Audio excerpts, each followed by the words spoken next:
Hello everyone. Good morning to one and all present here. I welcome you all on the MCIT digital platform. So today we will study the BSc part first second book of cell biology, right? And previous class में हम cell membranes के models को discuss कर रहे थे, all right. तो cell membrane models में हमने जिन जिन मॉडल्स को डिस्कस किया था एक बार उनको देख लेते हैं हम, राइट। सबसे पहला मॉडल जस्ट शॉर्ट में देखेंगे क्योंकि बिकॉज हम ऑलरेडी उसको डिस्कस कर चुके हैं। सो सबसे पहला मॉडल जो हमने डिस्कस किया था वो था गॉटर and ग्रेंडल model, right.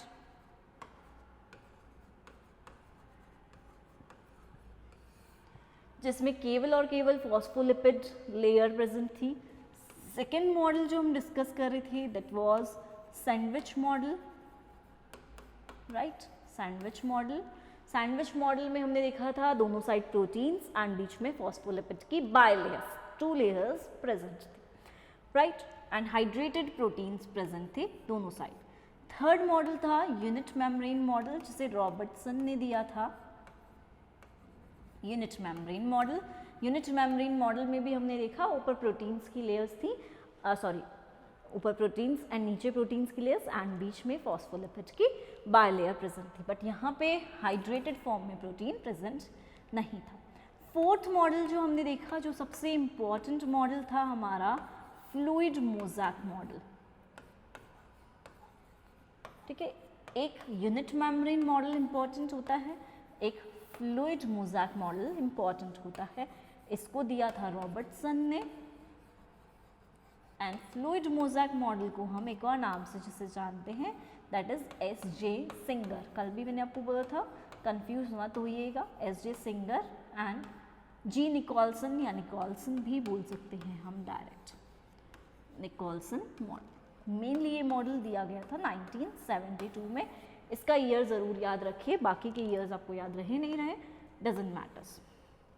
So now fifth model जो हमें पढ़ना है, जो हमें स्टडी करना है दैट इज मिसेलर मॉडल, ठीक है। मेनली 2 मॉडल्स ही थे, unit membrane and fluid mosaic model, but fifth model और हमारा जो आता है मिसेलर मॉडल बोल सकते हैं या फिर मिसेलर थ्योरी भी बोल सकते हैं। नाउ इसको दिया था जो साइंटिस्ट के नेम थे हिलर एंड हॉफमैन ने।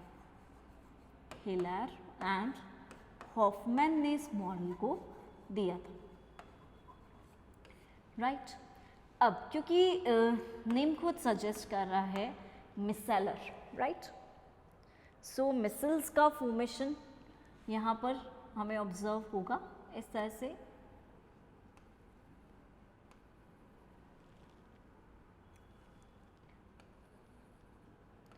इस तरह से यहाँ पर मिसेल्स प्रेजेंट रहेंगे, इस तरह से ऐसे, राइट। एंड ये सारे के सारे यूनाइटेड भी रहते हैं, सो इस तरह से इनमें यूनाइटेड रहेंगे। अगेन इसी तरह से मिसेल्स बनते रहेंगे यहाँ पर, ठीक है। क्योंकि मॉडल है तो देखो लिपिड मॉडल का कंपोजिशन ऑलमोस्ट सिमिलर ही रहेगा, राइट। लिपिड्स बीच में ही रहेंगे, बस लिपिड्स का अरेंजमेंट अलग तरीके से हो सकता है। प्रोटीन्स बीच में ही नहीं रहेंगे, प्रोटीन साइड में ही रहेंगे। प्रोटीन्स का अरेंजमेंट डिफरेंट तरीके से हो सकता है। एंड नाउ अब इनके आसपास क्या प्रेजेंट रहेंगे, प्रोटीन्स। तो प्रोटीन्स इस तरह से यहाँ पर, इस तरह से यहाँ पर ऐसे इस तरह से प्रेजेंट रहेंगे। तो मिसेलर थ्योरी या मिसेलर मॉडल क्यों बोला गया है अब आप समझ गए होंगे कि लिपिड्स का जो अरेंजमेंट है वो किस तरीके से है, जैसे मिसेल्स का अरेंजमेंट होता है। तो ये प्रोटीन, ये लिपिड सर्कुलर फॉर्म में गोल चक्र के रूप में उपस्थित हैं और जो हेड रीजन है, हेड भाग है, शीर्ष भाग है लिपिड का, वो बाहर की तरफ है, टेल भाग अंदर की तरफ है, बट एक सर्कुलर फॉर्म में सर्कल बनाते हुए उपस्थित रहते हैं। तो इस तरह से मिसेलर मॉडल को भी हम कंप्लीट करते हैं। तो mostly unit membrane model and fluid mosaic model important models हैं। बाकी हम 5 मॉडल्स कवर करते हैं सेल मेम्ब्रेन मॉडल्स में। अब हम जाते हैं सेल मेम्ब्रेन स्ट्रक्चर की तरफ, क्योंकि सेल का स्ट्रक्चर आप सब लोगों ने ऑब्जर्व किया है। एक जब भी हम सेल की बात करते हैं तो सेल का shape circular, round, concave, convex, RBC का शेप होता है, ठीक है। इस तरह से डिफरेंट टाइप के सेल के शेप्स हो सकते हैं। हम सर्कुलर भी देख सकते हैं, हम इस तरह से शेप भी देख सकते हैं, हम इस तरह का शेप भी देख सकते हैं, ओवल शेप भी देख सकते हैं। So different types of shapes cell के हो सकते हैं। तो हम यही देख रहे थे कि जो सेल है वो इस तरह से रहती है। एनिमल सेल अगर है ये, राइट, अगर एनिमल सेल है तो एनिमल सेल में हम बाहर की तरफ बात करेंगे। अगर एनिमल सेल है तो एनिमल सेल में हमेशा बाहर की तरफ क्या प्रेजेंट रहती है, सेल मेम्ब्रेन, ये इस तरह से यहाँ पर प्रेजेंट रहेगी। एंड क्योंकि हम सेल मेम्ब्रेन की बात कर रहे हैं तो एक और इम्पॉर्टेंट चीज़ देखते हैं। सेल मेम्ब्रेन के बाहर की तरफ, ठीक है, बाहर की तरफ और सेल मेम्ब्रेन के अंदर की तरफ, ठीक है, 2 रीजन्स प्रेजेंट रहेंगे, एक बाहर की तरफ एंड एक इनर साइड में। आई होप आपको ये इजीली क्लैरिफाई हो जाए, ठीक है। एक सेल मेम्ब्रेन है जिसके बाहर की तरफ जो ये, चलो हम मार्क कर देते हैं, ये सेल मेम्ब्रेन है।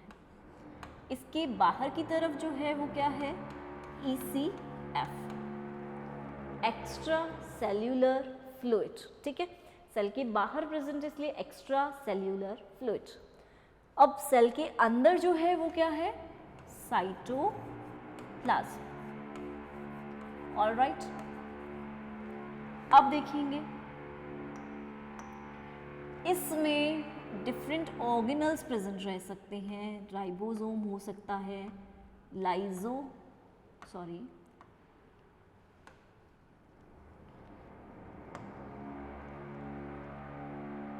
इस तरह से लाइजोसोम हो सकता है, ठीक है।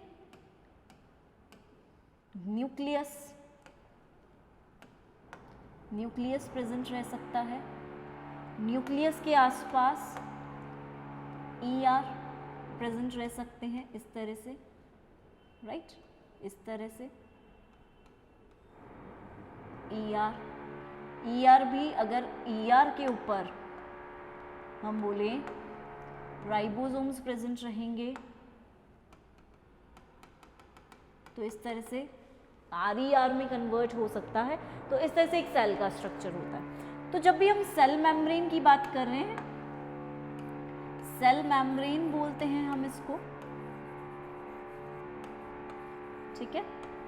सेल मेम्ब्रेन के साथ साथ हम इसको प्लाज्मा मेम्ब्रेन भी बोलते हैं, और प्लाज्मा मेम्ब्रेन के साथ साथ हम इसको प्लाज्मा लेमा भी बोलते हैं, ठीक है। तो इसको हम प्लाज्मा लेमा भी बोल सकते हैं। सो इसके डिफरेंट नेम्स हो सकते हैं, cell membrane, plasmalemma, plasma membrane, different names इसको प्रोवाइड किए गए। अब सबसे पहले बात करें प्लाज्मा लेमा की, तो प्लाज्मा लेमा नेम जो है वो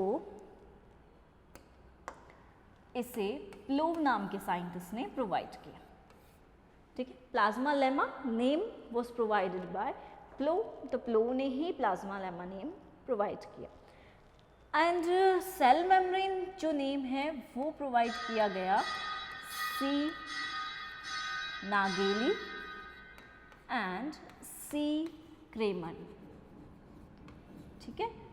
क्रेमर एंड नागेली ने सेल मेम्ब्रेन इसे नेम प्रोवाइड किया, डिफरेंट नेम्स इसके दिए गए। नाउ नेक्स्ट जब हम बात करते हैं सेल मेम्ब्रेन की, तो हम बोलते हैं ये एक कैसा स्ट्रक्चर है, डायनामिक स्ट्रक्चर है।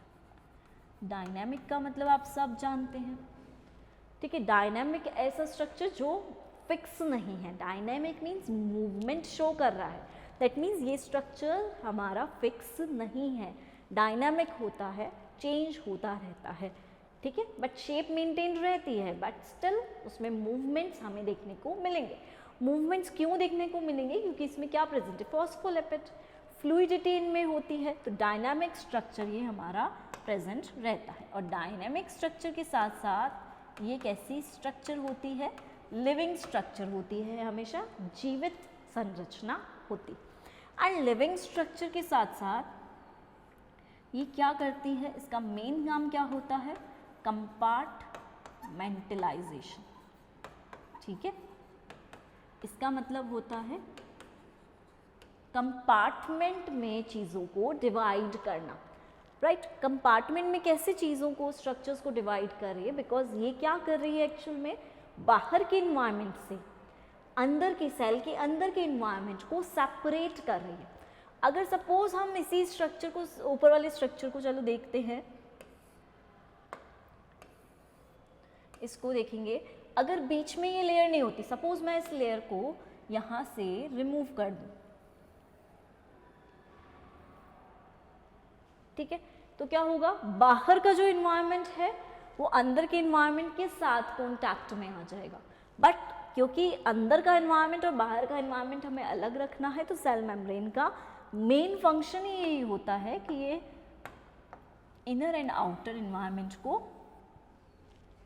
अलग करती है, सेपरेट करती है। दूसरी चीज, सेल ऑर्गेनल्स को अपने अंदर रखती है, सेल ऑर्गेनल्स की भी पोजीशन को ये स्पेसिफाई कर रही है, ठीक है। तो इस तरह से यहाँ पे हम देख सकते हैं। तो डायनामिक भी है, लिविंग भी है, और इसका मेन काम कंपार्टमेंटलाइजेशन भी रहता है, ठीक है। नाउ अब एक और वर्ड जो हम यहाँ पे इसके लिए पढ़ते हैं, दैट इज सेलेक्टिवली परमिएबल।